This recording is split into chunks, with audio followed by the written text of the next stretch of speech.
तो आज सुबह जैसे पानी आया, छोटे बुक्कड़ की ड्यूटी लगी पानी सारने में। फिर फटाफट से मैंने नाश्ते के लिए रोटी बनाई। सासू माँ जा रही है खेत में, पापा जी ने कहा कि खेत से भिंडी तोड़ के ले आओ। मैं चली गई थी किचन गार्डन में, मैंने यहाँ पे से भिंडी तोड़ी।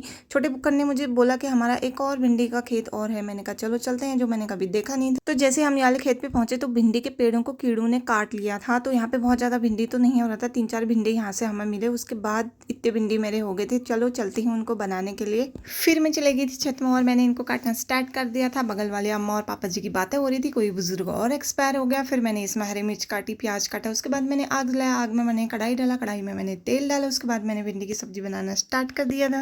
गाँव की भिंडी का टेस्ट बहुत ज़्यादा अच्छा होता है, शहर की भिंडी का टेस्ट इतना अच्छा नहीं होता है। रोटी मैंने पहले ही गैस में बना लिया था, आज तो सब्जी मैंने सोचा आग में बना लेती हूँ। फिर देखो इनकी कुश्ती हमेशा चालू ही रहती है। ये है दूध की कढ़ाई। सब्जी पक जाने के बाद मैंने दूध गर्म करा, उसके बाद हमने नाश्ता करा। ये देखो दोनों को नाश्ता करते हुए इनकी फिर से लड़ाई शुरू हो गई थी। यहाँ पे पापा जी भी नाश्ता कर रहे थे, उसके बाद मैंने भी नाश्ता कर लिया था। मौसम बहुत ज़्यादा अच्छा हो रहा था।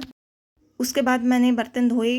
देखो अगर धूप आई रहती बर्तन धोने में मुझे इतनी ज़्यादा गर्मी लगती, लेकिन आजकल मौसम इतना ज़्यादा अच्छा हो रहा है कि मज़ा आ जाता है काम करने में, क्योंकि यहाँ पे बर्तन वगैरह भी सब बाहर पे धोते हैं, खाना भी बाहर पे बनता है। शाम को मैं जा रही थी खेत में। ये वाला खेत बहुत ही ज़्यादा बड़ा है और ये भी हमारे घर से पास में था। पता नहीं इस खेत में गुड़ाई कब खत्म होगी। मैं तो इतना ज़्यादा थक जाती है। सासू माँ तो सुबह सुबह चले जाती है और शाम को भी भात खाने के बाद जल्दी चले जाती है। फिर मैं घर में आ गई, फटाफट से मैंने हाथ पर धोए और नहाया। बड़े बुक्कड़ के किसी ने अजीबो गरीब शेप की मूली दे दी और वो मुझे दिखा रहा था। फिर हमने खाना खाया, खाना खा के मैं जिससे सोई थी दीदी का फोन आ गया था, खेत में आ जाओ। ये वाला खेत भी मैंने देखा नहीं था, तो छोटे बुक्कड़ को अपने साथ लेके गई थी। छोटे बुक्कड़ भी रास्ता भूल गया और मुझे इतना ज़्यादा गुस्सा आ गया। फिर हमें आधे रास्ते से वापस आना पड़ा, हमें यहाँ नीचे को जाना था। फिर हम खेत में पहुंच गए थे। यहाँ पे मड्डू की गुड़ाई करनी थी, कहीं पे ज़्यादा पेड़ हो रहे थे, कहीं पे बहुत ही कम। छोटा सा खेत था, इसमें भी मड्डुए के पेड़ों को बराबर करना था। घनी जगह से पेड़ उखाड़ के जहाँ पे पेड़ नहीं है वहाँ पे रोपना था। तो ये छोटा सा खेत था, तो मैंने कंप्लीट कर लिया था। उसके बाद मैं आ गई थी घर पे। जैसे मैं घर पे पहुंची, पापा जी ने तो सब्जी पहले से काट रखा था। फिर मैंने बड़े बुक्कड़ को बोला कि बर्तन अंदर रख दे। फिर मैंने आग जलाया और सब्जी पकाना स्टार्ट कर दिया था। उसके बाद मैंने रोटी बनाई। फिर हम रात को आजकल दूध पीते हैं। मैं मिलती हूँ नेक्स्ट ब्लॉग में, तब तक के लिए बाय बाय।